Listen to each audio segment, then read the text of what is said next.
Mahasiswa ini pamer kalau dia berhasil lulus sarjana berkat ChatGPT. Di tengah siaran langsung yang ditonton banyak orang, ia dengan percaya diri menunjukkan layar laptopnya kepada kamera. Pada layar itu terlihat riwayat penggunaan ChatGPT yang ia klaim telah membantunya menyelesaikan seluruh skripsi hingga berhasil lulus sarjana. Awalnya banyak penonton mengira itu hanya candaan, namun mahasiswa tersebut justru terus membanggakan dirinya. Ia mengatakan bahwa tugas akhir bisa selesai jauh lebih cepat berkat bantuan AI. Kurang dari 2 jam setelah videonya viral, gelar sarjana yang baru saja ia peroleh resmi dicabut. Pihak universitas menegaskan bahwa teknologi AI boleh digunakan sebagai alat bantu, tetapi bukan untuk menggantikan seluruh proses penulisan akademik mahasiswa.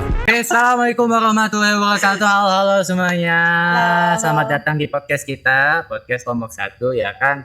Tadi kita sudah lihat cuplikan bagaimana orang yang mahasiswa baru wisuda dengan bangganya dia memperlihatkan bahwasanya skripsi dia itu dibantu dengan AI ya kan. Nah, ini itu yang akan kita bahas pada podcast kita kali ini, yaitu ketergantungan AI. Dan semua yang lagi galau skripsi, yang belum ngerjain TTM atau belum ngerjain tugas-tugas kalian, cocok banget nih dengerin podcast kita kali ini ya kan. Tapi kita kali ini adalah kampus tanpa AI ya kan. Apakah skripsi kita tetap bernyawa kalau misalkan kita masih pakai AI ya kan? Seperti yang kita tahu, zaman sekarang banyak sekali AI ya kan, ada OpenAI, ada Gemini, ada DeepSeek ya kan. Bahkan yang gue denger nih ada yang pakai AI untuk surat cinta nih Siapa itu? Ini serius. Surat cinta bisa pakai AI. Itu gombalnya mati dong. Udah ada ruh-ruhnya gitu. Gue malah pernah dikirimin surat cita-cita ya, tapi bukan surat cinta. Surat cinta ya. Ya, cita-cita. Nah, kita nggak bakal bahas percintaan kali ini, kita akan bahas yang lebih serius ya kan. Kita akan bahas ketergantungan AI di dunia akademik. Boleh sebelum kita mulai, kali kita perkenalan singkat dulu kali ya. Boleh dari Bu Nuni dulu. Oke, thanks. Gue Nuni. Gue pro AI abis-abisan. Gue mahasiswi teknik informatika. Kalau nggak pakai AI, gue nggak bakal lulus tepat waktu nih. Jujur ya. Jujur sekali. Jujur. Boleh Bu Rika selanjutnya. Oke, gue Rika, mahasiswa sastra, kontrak keras. Skripsi pakai AI itu kayak nembak gebetan, pakai surat AI hambar, gak ada ruh. Tapi gebetannya terima nggak? Diamin. Diterima nggak gebetannya? Bukan itu intinya. Jadi gimana? Oke, boleh selanjutnya Bu Kapira ya, Bu Kapira. Gue Vira, gue mahasiswi S2 komunikasi. Waktu skripsi S1 gue jujur bikin skripsi pakai AI, tapi rasanya campur aduk banget. Makan coklat pakai sambal. Wow, gimana itu rasanya tuh? Wow, pedas-pedas gitu ya. Pedas manis. Luar biasa. Miss Dasem ya. Boleh selanjutnya Bu Agnes ya. Hai, gue Agnes. Gue di sini sebagai kritikus. Jadi hati-hati ya yang salah ngomong dekat gue. Mengerikan. Seram ya kan. Jadi di sini Bu Agnes tidak pro dan tidak juga kontra ya. Pokoknya semua lini dibabat tadi. Jadi hati-hati ya guys. Seram. Ini mungkin agak sedikit memanas ya kan. Oke, selanjutnya kita ada 2 teman kita lagi. Yang satu ada dia salah satu ahli sains gitu ya, ahli hukum. Yang satu lagi dia ahli dalam hukum ya kan, atau enggak dia lagi studi dalam hukumnya. Oke, boleh kita telepon dulu kali ya dua teman kita, boleh? Mas Bahil ganteng, buah apa yang paling manis? Halo Bu Nadia, halo. Boleh perkenalan dulu Bu Nadia. Nadia psikologi, gue bakal jelasin efek AI ke otak. Dan percaya deh, gak main-main. Oke, selanjutnya kita ada teman satu lagi yang dihukum itu, boleh kita telepon dulu sebentar ya. Mas Bahil ganteng, buah apa Halo Bu yang Gita. paling manis? Boleh perkenalan singkat dulu Bu Gita di podcast kita kali ya. Halo guys, kenalin, gue Gita dari mahasiswa hukum. Oke, terima kasih kita sudah perkenalan semuanya ya kan. Boleh seperti berarti kita langsung aja ke sesi adu argumen ya. Wow. Podcast kita akan adu argumen materi penggunaan AI dalam skripsi itu, apakah skripsi masih benar atau tidak? Boleh dari Wow. Rick, lu masih ingat gak waktu lu minta tolong ke gue buat buatin abstrak dari ChatGPT? Dan hari ini tadi lu bilang kalau AI itu hambar. Hipok banget sih lo.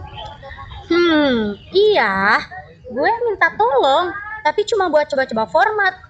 Lo tahu sendiri kan, abstrak kan harus padat. Tapi setelah gue dapat hasil AI, gue tulis ulang total. Bedanya, gue pakai AI sebagai inspirasi awal, bukan sebagai tukang nulis. Ya itu namanya pakai AI juga, Ri. Lo nggak bisa pungkiri. Intinya pakai AI itu sama kayak dulu orang pakai Google Scholar. Alat bantu saja. Yang penting manusianya yang milih pertanyaan riset, AI cuma nyariin jurnal, ngeringkas, atau ngoreksi grammarnya aja. Skripnya tetap punya kita. Jadi nggak usah dibesar-besarin lah. Beda nih, Google Scholar gak menulis ulang argumen buat lo. Lo tetap harus baca, analisis, nyari sendiri hubungan antara jurnal. Nah, di situ ada yang namanya cognitive friction, gesekan kognitif, rasa mumet, frustasi, pengen nangis karena bingung. Tapi dari situlah otak lo bikin koneksi baru. AI itu kayak bantal empuk. Lo Tidur dong. Ya, lo jadi nggak pernah ngerasain kerasnya bangku. Ya, jadi lo tuh nggak pernah. Bangku keras ngapain? Ya makanya itu, akhirnya lo cuma jadi editor yang baik, Oh iya. bukan penulis yang kreatif. Oh tentu tidak. Tapi Rick, apa lo yakin tuh setiap mahasiswa itu kan punya waktu sama mental buat ngalamin cognitive friction yang tadi lo katakan tadi tuh. Banyak yang kerja sambil kuliah, ada anak UKM, bahkan ada single parent. AI itu kan bisa jadi pemercepat secara adil gitu. Terus bukannya AI juga mendemokratisasikan pengetahuan, akses ke pengetahuan. Adil. Atau malah membuat kualitas lulusan jadi rata-rata. Coba lo bayangin, kalau semua skripsi nanti enak banget karena pakai AI, ilmunya jadi dangkal. Di dunia kerja nanti, kemampuan analisis kritis lo bakal kalah sama yang benar-benar ngerasain susahnya riset manual. Wah, seru nih. Ada yang mau nimpalin boleh dari yang lain? Izin. Izinnya mana izinnya? Izin. Dulu gue juga punya pemikiran yang sama kayak Rika, tapi setelah gue jalanin, AI itu nggak salah. Yang salah itu cara kita memakai AI itu sendiri. Kalau lo pakai AI untuk nge-skip seluruh proses berpikir, nah itu bahaya. Tapi kalau lo pakai untuk bantu di titik-titik tertentu, misal untuk cari referensi yang relevan, ya why not? Oke, tapi Vira, garis besarnya itu tipis. Kapan bantu dan kapan gantiin. Itu yang bikin banyak mahasiswa ketagihan. Nah, makanya perlu aturan yang jelas, bukan diharamkan total. Oke. Ini ada yang mesem-mesem ini dari seberang ini. Sepertinya mulai memanas ya. Boleh kan? Ada yang mesem-mesem ini. Ya guys, sepertinya kita simpan dulu ya kan. Sekarang kita telepon dulu teman kita. Ya, yang dari SAIS ya. Halo Bu Nadia. Nah, di sini Bu Nadia akan menjelaskan nih, apa sih efek kepada otak kita? Apa sih yang dikatakan oleh sains dalam ketika kita menggunakan AI? Kecanduan dalam AI kali ya? Boleh Bu Nadia, silakan. Gue jelasin santai tapi serius ya. Jadi gini, otak manusia itu kan plastis. Artinya dia berubah sesuai kebiasaan kita. Nah, kalau setiap lo nemu soal yang agak susah, misal bikin latar belakang, nyari gap riset, atau bahkan bikin hipotesis, lo langsung tanya ChatGPT. Maka bagian otak yang bernama prefrontal cortex dorsolateral itu nggak kepake loh. Itu itu bagian mananya, Nad? Yang suka nyeri apa tuh pas begadang? Bukan. Oh. Soalnya terus terang aku nih suka terus. Nah,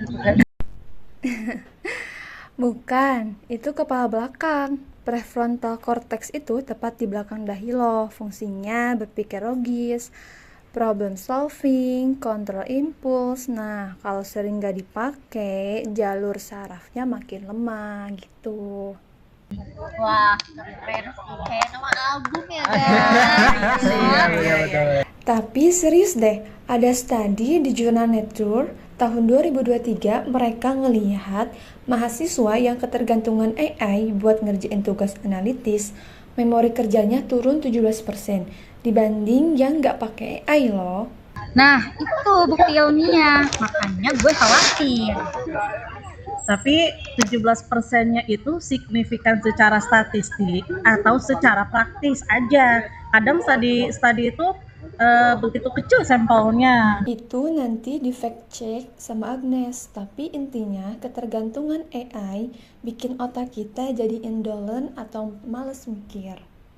Nah, jadi Nadia di sini udah kasih alarm bahwasanya 17% itu turun digital pruningnya dan lain-lain ya kan di keseharian kita akan menurun kalau misalkan kita kebanyakan memakai AI. Ya, betul Kualitas juga. otak kita cek nanti ya oleh Bu Agnes ya data-data. Kupas tuntas ya. Pokoknya Bu Agnes kulitin habis-habisin ya kan. Sampai habis ya. Sekarang boleh kepada teman kita yaitu mahasiswa dalam studi hukum ya. Boleh Bu Gita tolong jelasin nih dari sisi hukumnya penggunaan AI dalam pengerjaan skripsi atau tugas-tugas ataupun secara etika akademiknya bagaimana? Makasih Zaki. Jadi begini ya, dari sisi hukum positif Indonesia, kita punya hak undang-undang Cipta nomor 28 tahun 2014, tepatnya pasal 40. Di situ disebutkan bahwa ciptaan yang dilindungi adalah hasil karya manusia. Konten yang dihasilkan oleh AI, misal teks chat GPT atau gambaran dari Midjourney, tidak memiliki hak cipta. Wah, berarti bisa dicuri orang dong. Kalau kayak gitu caranya. Iya, secara hukum ya, tapi masalahnya bukan di hak cipta, melainkan di integritas akademik. Setiap perguruan tinggi punya kode etik loh yang melarang plagiarisme. Kalau lo copy paste hasil AI tanpa deklarasi, tanpa menyebutkan bahwa itu hasil AI, itu sudah termasuk pelanggaran berat. Sanksinya bisa dari teguran sampai drop out. Lalu bagaimana dengan AI yang dipakai untuk parafrasa? Kan tulisannya itu bukan persis sama ya. Nah, itu zona abu-abu. Beberapa kampus di luar negeri, kayak University of Sydney, mewajibkan deklarasi AI untuk setiap penggunaan hal sekecil apapun. Di Indonesia, misalnya di UI dan UGM sudah mengeluarkan edaran internal, tapi belum ada aturan nasional yang seragam. Jadi, buat sementara, paling aman jujur aja. Tulis di bagian metodologi atau lampiran. Saya menggunakan ChatGPT untuk menyusun tinjauan pustaka. Nah, itu yang gue tunggu, kejujuran. Kalau gak jujur, orang bisa menilai. Gue setuju gitu. Gue dulu nggak cantumin karena takut dianggap curang. Tapi ternyata makin gue makin gue merasa bersalah karena tidak mencantumkan. Mbak Di, jadi intinya itu kuncinya ada pada deklarasi ya kan ataupun kejujuran. Oke, ya kan selanjutnya boleh kali Bu Pira coba ceritakan pengalaman pribadinya nih sebagai ex pengguna AI dalam penggunaan skripsi S1. Sejujurnya ini agak malu-maluin, tapi gak apa-apa, gue cerita aja. Jadi, waktu S1, skripsi gue tentang analisis wacana kritis di media sosial. Gue pakai Elicit. Elicit itu AI khusus riset buat screening sekitar 200 jurnal cuma dalam hitungan jam. Bayangkan kalau kita screening secara manual, mungkin akan membutuhkan waktu seminggu ya. Nah, kan efisien. Betul, itu sangat efisien. Tapi gue juga pakai cloud buat merapikan diksi dan struktur paragraf. Gue minta tolong AI dengan prompt, tolong ubah paragraf ini jadi lebih padat dan formal. Namun, pertanyaan riset, gap analisis, dan kesimpulan akhir gue kerjain sendiri secara manual. Terus gimana hasilnya?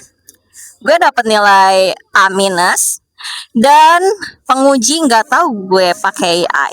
Mereka puji argumennya tajam dan bahasanya lancar. Tapi setelah lulus, gue merasa aneh. Apakah gue yang nulis skripsi itu, atau gue cuma jadi editor yang baik? Dosen lo senang, ya kan? Terus lo dapat nilai bagus juga. Terus masalahnya di mana? Masalahnya, gue merasa ada bagian dari proses berpikir yang gue lewati. Kayak lompat terlalu jauh. Rasanya skripsi gue hanya bernyawa 80%. Sisanya 20% terasa kaku seperti dihasilkan pabrik. Jadi sekarang gue akan lebih berhati-hati. Gue pakai AI cuman untuk brainstorming, bukan untuk nulis final. Oke, tapi Vira, bukankah skripsi lo tetap berkualitas? Itu hasilnya admin loh. Ya, betul, secara output. Tapi secara proses kognitif, gue merasa rugi. Gue jadi kurang terlatih dalam menyusun argumen dari nol. Coba deh lo bayangin. Kalau suatu hari AI down, atau lo kerja di tempat yang melarang penggunaan AI, pasti lo bakal kesulitan. Ya, emang sih ya. Itu poin penting, Fir. Ketergantungan berlebihan bisa bikin skill atrofi atau kemampuan dasar atrofi, seperti kalau lo selalu pakai kalkulator, lo lupa hitungan manual. Oke, sekarang nih kita sudah banyak bisa melihat ya ada banyak beberapa argumen ataupun ada beberapa banyak sudut pandang. Ya kan, sudut pandang Bu Nuni yang pro efisiensi, ada Bu Rika yang pro banget originalitas gitu ya kan. Ada juga Bu Pira, dia masih abu-abu nih katanya di tengah-tengah aja ya kan. Ya kan, dia bilang abu-abu lah ya. Nah, ada tadi teman kita Bu Nadia, dia ngasih alarm bahwasanya kalau penggunaan AI itu bisa ada pengaruh negatifnya ke tubuh kita ya kan. Boleh. Sekarang kita masuk ke mode villain kita nih ya kan, ada Bu Agnes. Kasih Jonas dulu. Semoga kita tepuk tangan dulu ya buat Bu Agnes. Siapa nih? Gue ya. Bu Agnes pokoknya kulitin Udah panas semua kayaknya sudut ini. pandang. Ini ya. Gue sekarang mau tanya sama kalian semua. Waduh, serem banget, serem. Siapa nih? Pertanyaan yang mungkin bikin kalian semua berpikir keras Dan keringat dingin. dan keringet di pastinya. Jadi pertanyaan dari gue, seandainya suatu saat AI ini benar-benar bisa menghasilkan skripsi yang lebih orisinal, lebih tajam, lebih berbobot daripada mahasiswa terbaik sekalipun akan kalah, bahkan dosennya pun kalah ya. Wow. Intinya sarjana itu nggak akan ada artinya. Apakah gelar sarjana itu masih dibutuhkan dan masih ada artinya buat kalian? Maksud lo AI bikin skripsi itu tanpa ada input manusia, nggak bisa skripsi itu sendiri tanpa input ada badan manusia juga gitu loh.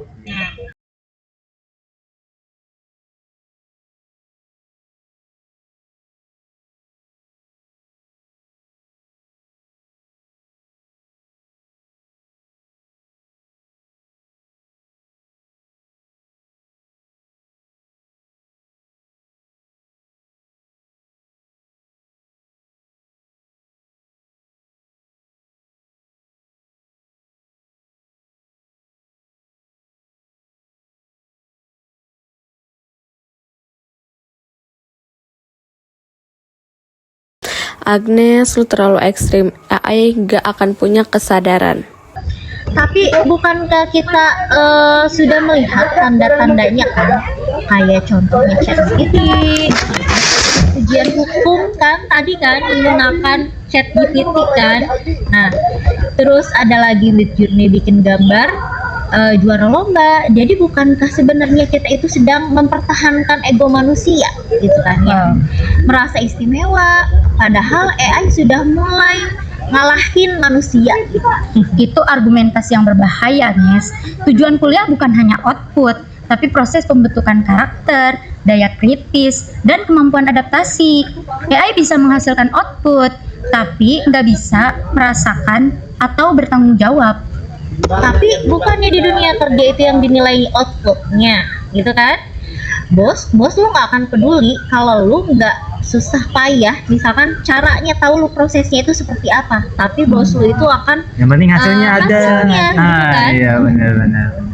Bos lu tuh gak akan repot-repot, oh iya Rika prosesnya seperti apa, susah apa enggak akan seperti itu kan. Gak perlu tahu, gak bakal nanyain gadang atau enggak ya kan. Seperti apa. Oh sepertinya ini makin memanas ya kan. Boleh Bu Agnes, sepertinya apakah Bu Agnes sebagai tadi mengecek analisis yang dari Bu Nadia nih, boleh dicek dulu dong. Ya untuk Nadia tanpa diberitahu apakah otak manusia itu lebih membedakan antara ide murni manusia dan ide hasil kolaborasi AI. Ya, misal gue kasih lo 2 paragraf misalkan, terus satu ditulis manual, satu lagi diedit secara menggunakan AI. Lo bisa bedain nggak kira-kira? Halo Bu Nadia, boleh dijawab dulu ya Bu Nadia. Dalam studi akurasi orang awam cuma sekitar 53%, hampir tebakan, bahkan dosen berpengalaman pun sering salah. Jadi secara neuroscience kita sebenarnya tidak bisa membedakan dengan yakin. Nah, kalau misalkan kita nggak bisa bedain, lalu kenapa kita masih ribut soal nyawa skripsi? Ya kan? Dari tadi kita memperdebatkan itu mengenai nyawa skripsi kan? Nah, bukankah itu hanya mitos? Karena bagi kita yang jenis sendiri, rasanya itu pasti beda. Mungkin orang nggak bisa bedain itu hasil kita atau hasil AI, tapi kita sendiri akan bisa tahu dan rasain beda itu antara AI dan kita sendiri. Oke. Jadi mungkin ini kita sudah cukup lama ya kan. Kita juga sudah mulai panas di sini ya kan. Gerah Baik, sekarang kita cukupkan dulu argumennya tadi luar biasa. Semuanya tepuk tangan dulu untuk kita semua ya kan. Oke, selanjutnya kita akan round table ataupun kesimpulan. Bukan kesimpulan juga sih ya kan, round table. Pokoknya nanti ada pertanyaan, kalian jawab ya kan. Oke, saya akan memberikan pertanyaan sederhana, kalian boleh jawab singkat saja ya kan. Singkat saja ya kan. Pertanyaannya adalah Jawaban sesuai AI nih. Apa sesuai AI? argumentasi masing-masing aja. Masing-masing ya, masing-masing ya. Nah, boleh. Oke, pertanyaan sederhana. Apakah skripsi kalian semua akan tetap bernyawa kalau kalian tetap pakai? Jawab bebas. Jelas Ini dulu. bernyawa. Jelas bernyawa, ya. Karena manusianya yang milih topik, yang menentukan itu kan pertanyaan risetnya ya, yang menafsirkan semuanya itu AI. Menurutkan semuanya AI hanya asisten, hanya membantu aja. AI nggak bisa dia nulis novel atau roman atau apapun kan. Berarti tetap yang nulis ide mah Buni gitu ya kan. Ya, kita tetap manusia. kita sebagai manusianya yang punya ide gitu. AI hanya membantu saja. Setengah mati. Coba lo tulis satu bab pakai tangan, satu bab pakai AI. Rasa mikirnya tuh beda jauh. AI buat skripsi jadi mati gaya, terlalu mulus, gak ada karakter. Jadi gue bilang hilang separuh nyawa. Berarti kalau misalkan Kayak lagu separuh nyawa ya. berarti menurut lo ketika kita skripsi menggunakan AI itu kayak kita kehilangan pacar Separuh kita nyawa. gitu, Ya kan? gitulah, beda. Hilang separuh nyawanya. Hilang. Nyawa itu metafora Git. Secara kognitif, menulis manual versus dengan AI mengaktifkan area otak yang berbeda, tapi belum tentu salah satu lebih baik secara mutlak. Nyawa skripsi terletak pada intensi dan refleksi penulisnya. Yuridis, nyawa bukan parameter penilaian. Yang penting kejujuran dan deklarasi. Kalau lo jujur, skripsi lo tetap sah. Jadi gue netral aja. Nah, boleh di sini. Kita senang banget nih kalau misalkan kita ke Bu Agnes ya. Sikat abis Bu Agnes, bagaimana jawaban Bu Agnes nih? Jadi gue balik tanya sih ya, gue akan balik tanya kan sama kalian kan. Jadi Kalau ada skripsi 100% buatan AI ya kan, 0 campur tangan manusia dan diakui oleh dosen, bahkan diakui oleh kampus itu sendiri ya, mendapatkan nilai A dan lulus 100% ya. Apa bedanya dengan skripsi buatan manusia yang kitanya harus capek-capek dulu bolak-balik ke dosen pembimbing ya kan, untuk salah betulin lagi sampai akhirnya di ACC dan dapat nilai A. Nah, menurut kalian seperti apa yuk? Beda sih di akuntabilitas. Skripsi buatan AI itu kalau salah ya siapa yang bertanggung jawab? AI kan nggak bisa. Ya tentu nggak bisa. Nah, itu dia. Jadi intinya bukan mampunya, tapi tanggung jawab intelektual manusia bisa dimintai pertanggungjawaban. Ya. Boleh selanjutnya dari Kapira, bagaimana jawabannya nih? Oke, berdasarkan pengalaman gue di Pengalaman. skripsi S1 Pengalaman. paling pengalaman. Iya. Wow. Si pembuat skripsi menggunakan AI ini, gue ngerasa skripsi gue hanya bernyawa 80%. Sisanya seperti hasil polesan pabrik. Dan kedepannya gue bakal lebih banyak nulis secara manual sih. Wow. Tapi diakui kan dia dapat nilai A dan lulus juga kan. Akhirnya ya, walaupun masih dilema bagaimana ini? Jadi dilema nih. Iya, Dan betul. dosen pun menguji. Terima kasih Bu Agnes dan semuanya buat kalian semua luar biasa. Oke. Jadi setelah debat panas tadi, bukan hanya debatnya yang panas, tapi sepertinya hawanya juga agak panas ya kan? Cuaca Panas. Biasa ya. Udah makin panas. Tuntas habis. Kesimpulannya tadi sementara gue pribadi, ya kan, dan menurut gue pribadi aja, ya. AI itu hanya alat yang canggih, tapi bukan pengganti sebagai akal budi. Ya kan, kalau kita pakai AI dengan jujur untuk hal yang repetitif, untuk riset awal atau editing itu sah-sah aja ya kan. Tapi kalau kita pakai AI untuk melompati proses berpikir manusia, nggak baca jurnal ya kan, nggak bikin kerangka sendiri, langsung minta AI tulis semuanya, pokoknya tulisin skripsi gue dari awal sampai akhir. Nah, kalau misalkan kayak gitu kita bakal kehilangan kemampuan berharga kita, yaitu berpikir kita menjadi lambat, sebagaimana yang pernah Denial Herman sebut, kemampuan untuk merenung, meragukan dan merevisi kita akan melemah. Setuju. Intinya kualitas otak kita tuh kalau nggak semakin dipakai itu ya akan semakin menurun. Ya, gue setuju. Tapi kalau misalkan semakin sering dipakai, bisa aja kita melebihi AI otak Seperti kita. kayak pisau aja kalau diasah lebih tajam ya, kalau nggak diasah Jadi bagaimana Bu Eka? Ya setuju sih, gue setuju. Kuliah itu buat melatih otot mikir ya, bukan cuma cari ijazah. Nah, Tapi ada tuh yang cari ijazah, tapi ijazahnya buat dia. Editor tolong di-cut, editor tolong di-cut. Tapi tunggu. Tapi jangan sampai kita jadi anti AI fanatik juga ya. Karena teknologi zaman sekarang tuh ya harus kita manfaatkan kan. Betul. Ya, sebaik-baiknya. intinya kita jangan menyalahgunakan aja. Ya, seperti itu. Nah, untuk tantangan untuk pendengar semua ya, pendengar kalian semua ya kan, coba kerjakan. Boleh nih, gue kasih challenge untuk yang nonton ataupun yang dengar ya kan. Coba kalian kerjakan satu paragraf skripsi ataupun tugas akhir lo PKP atau PKM terserah ya kan, tanpa bantuan AI. Ataupun nih buat lo pada yang UT, coba kerjain TTM dari Bu Yuli itu tanpa AI. Tulis tangan ataupun ketik manual ya kan, lalu coba lu rasain deh rasanya bagaimana, lu mau enggak, puas atau enggak, dan lu yang pasti hasil lu itu bernyawa atau enggak ya kan.